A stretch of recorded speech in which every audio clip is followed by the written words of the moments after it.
back in 2016, I got pulled over again. And during this time, I was fed up because I had been pulled over like 2 or 3 other times before this and let go because of different equipment I had on my car. And I have a list of the laws saying I'm allowed to have this, and they're just trying to fuck with me at that point.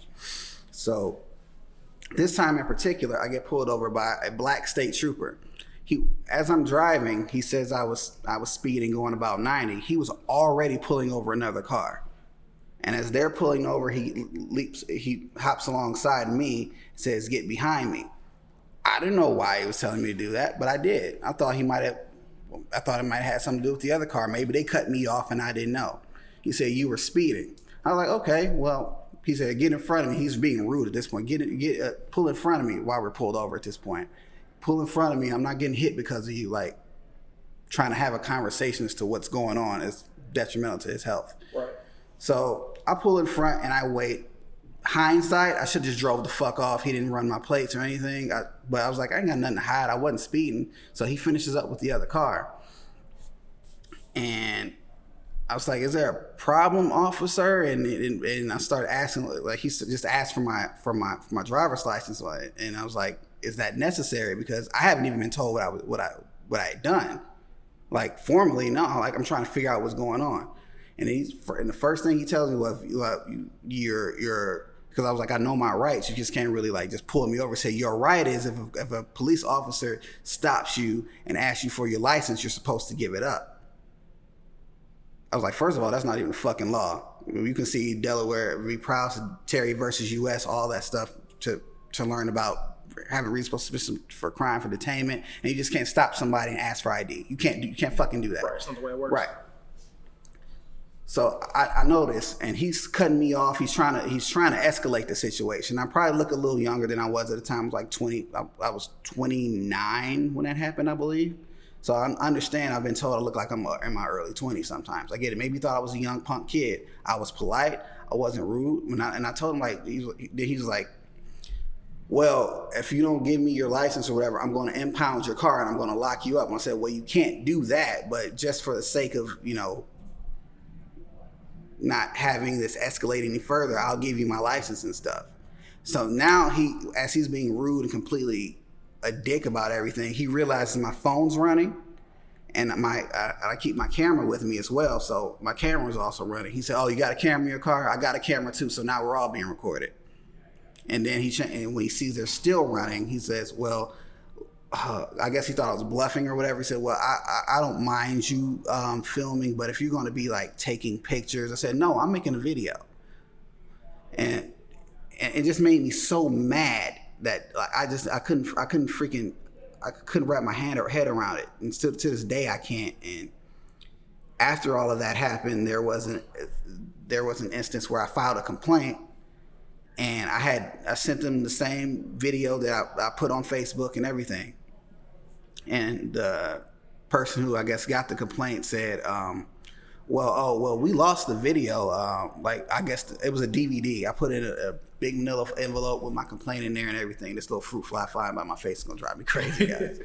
Anyway, during that phone call, he said, "Well, can you like email me the video?" And I did.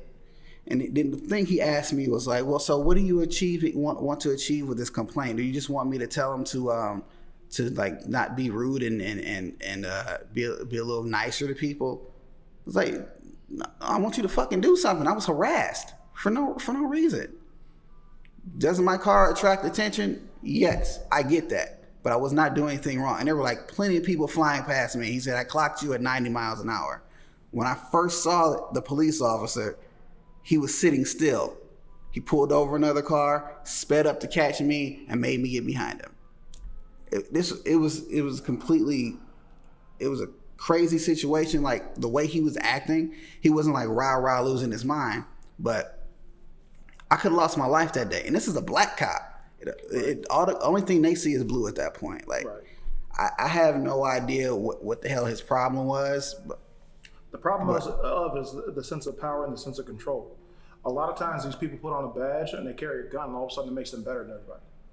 Well, look at, I was showing Earl that video earlier. Look at the black cop that was challenging everybody to a fight. Yeah, he changed his tune He quick. all swole up and everything, challenged everybody to a fight, ready to box, until people were like, all right, bro, let's get in the ring.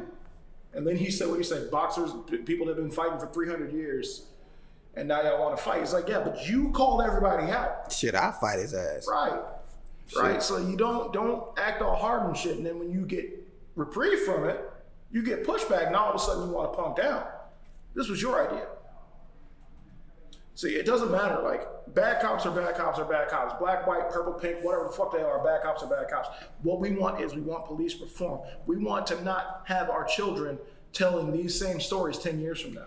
And it's messed up. And one of the Joe's, you guys know Joe, his brother. I interviewed his brother Terrence for my my web series not too long ago. Well, actually it was. Wow, this is back in 2017. Time flies, but yeah, I interviewed him, and one of the points he made was he was basically saying, because this is around the time that the Alton Sterling situation happened.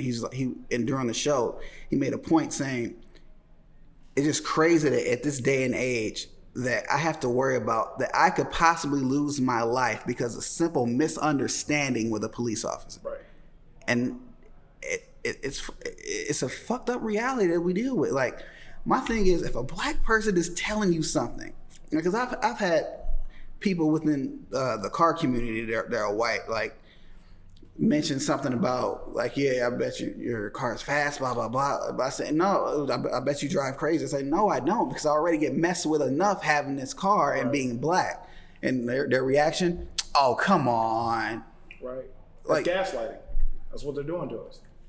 Like, it's because we're making it up for attention because it doesn't happen to them.